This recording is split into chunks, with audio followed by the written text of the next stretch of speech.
Welcome to a high-octane breakdown of a masterclass in Indian entrepreneurship. Today, we are recapping a powerhouse conversation led by Zerodha co-founder Nikhil Kamath.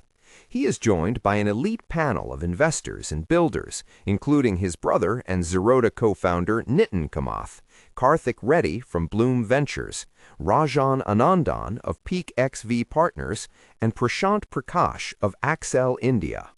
Over the next few minutes, we will unpack the secrets of the venture capital world and the future of the Indian economy.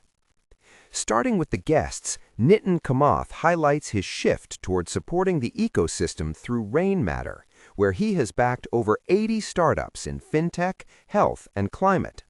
Karthik Reddy recounts his journey from the dot-com bust in Silicon Valley to founding Bloom Ventures, which has grown from a small fund to managing nearly $500 million. Moving to Rajan Anandan, he shares a deeply personal history of surviving the Sri Lankan conflict, an experience that forged his incredible resilience and gratitude. Finally, Prashant Prakash reflects on the early days of Accel India, where he played a pivotal role in backing category-defining giants like Flipkart and Freshworks. Shifting gears to the mechanics of the investment world, the panel clarifies the differences between various funding stages. According to Rajan, angel investing is personal capital deployed at the earliest stages, often where the primary goal is helping a founder get off the ground. On the other hand, Prashant explains that venture capital is institutional money with a 10-year life cycle, typically targeting a net internal rate of return of at least 20% in dollar terms. Building on that, the experts note that private equity, or PE, usually steps in later when a company is more mature and profitable, focusing on a shorter horizon toward an IPO. The conversation then moves to the actual size of the Indian market. Nitin expresses a healthy skepticism about overblown market estimates, but Prashant points out that consumption makes up 65% of the Indian GDP. This represents a staggering $1.7 trillion.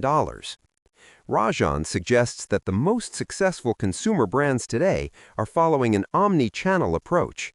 They typically start online to reach the first 50 or 100 crore rupees in revenue, then expand offline to hit the 1,000 crore mark. Furthermore, the guests agree that the next big frontier for India is exports, particularly in software products and high-quality manufacturing. When asked where the next decade of growth will come from, the panel offers diverse predictions. Nitin bets heavily on climate tech, suggesting the world's first trillionaire will be someone who solves the climate crisis. Prashant points toward upstream medicine and health tech, focusing on identifying diseases decades before they manifest. Rajan is doubling down on AI, specifically vertical applications in healthcare and education.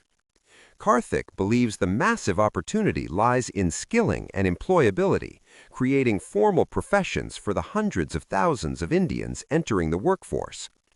Turning the focus to the founders themselves, the panel identifies the traits that lead to legendary success. Rajan emphasizes resilience, noting that every great startup faces multiple near-death moments. Karthik looks for founders who are inquisitive and have a deep personal connection to the problem they are solving. Interestingly, Nikhil observes a trend where a difficult or traumatic childhood often fuels a founder's obsessive drive. Prashant adds that a successful founder must be a coach who can evolve their leadership style as the company scales. On the topic of capital markets, the group addresses the recent wave of IPOs. Both Karthik and Nitin express concern over companies using public listings primarily as an exit for early investors rather than for raising growth capital. They argue that this can lead to overpriced stocks being dumped on retail investors. The consensus is that for the ecosystem to remain healthy, founders and VCs must ensure that public investors see value and growth over the long term. To wrap things up, the group discusses the shift in global dynamics, noting that India is perfectly positioned for the China Plus One strategy. They believe that stable governments and a digitized supply chain have made India a premier destination for global manufacturing. In a closing act of philanthropy, each guest commits 25 lakh rupees to various causes, ranging from climate action through the ACT Environment Initiative to child health and education through the Smile Foundation. That concludes our recap of this deep dive into the Indian startup landscape. Whether you are a budding entrepreneur or a seasoned investor, the message is clear. Build for the long term, stay authentic, and focus on solving real-world problems. Thanks for listening.